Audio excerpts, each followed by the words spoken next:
बाजारपेठ मित्रमंडळाने मला आज इथं बोलवलं, आमंत्रित केलं, त्याबद्दल मी खूप त्यांचे आभारी आहे। संयोजक डुगणे साहेब, चौधर साहेब, काटकर साहेब, ओंकार कारंजकर, सुमित नायडू, या सर्वांचे मी खूप आभार मानते।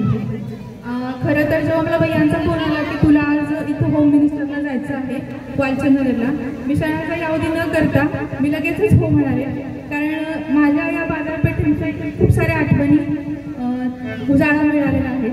मी लहानपणी माझी भावंड आम्ही सगळेजण इथे पेनापासून कपड्यापर्यंत सर्व खरेदी सगळी दुकानं आम्हाला माहिती आहेत। इथे रसाचं एक दुकान असायचं उन्हाळ्याच्या वेळेला, तर त्यावेळी आम्ही आमच्या काकांबरोबर इथं यायचो।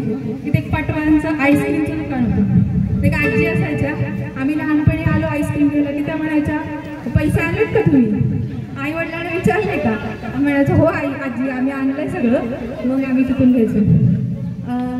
ह्या मंडळाने महिलांचा खूप विचार करून हा कार्यक्रम इथं आयोजित केलेला आहे।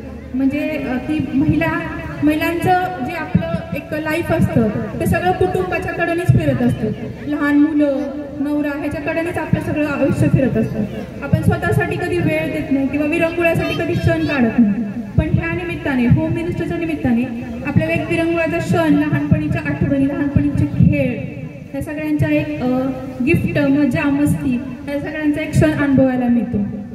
तर मी या मंडळाचे खूप खूप आभार मानते की त्यांनी असा उपक्रम महिलांसाठी राबवलेला आहे। आणि मी गणेशोत्सवाच्या निमित्ताने अशी गणेशचरणी प्रार्थना करते की वालचंदनगरचा असाच विकास होऊ दे, बाजारपेठेची उन्नती होऊ दे, शैक्षणिक सामाजिक औद्योगिक सगळ्या क्षेत्रामध्ये प्रगती होऊ दे। आणि सगळ्या वहिनी तुम्ही आज जेवण वगैरे बनवून आलं का आमच्या दादांना, तर दादा उपाशी, आणि हे आपले भैया दीपक भैया, मी त्यांचे खूप कार्यक्रम पाहिलेले होम मिनिस्टरचे, ते खूप छान निवडक खेळ घेतात, त्यामुळे ते तुम्ही सगळेजण खूप मजा करा आणि सगळ्यांना छान छान गिफ्ट मिळावेत, या शुभेच्छा। धन्यवाद।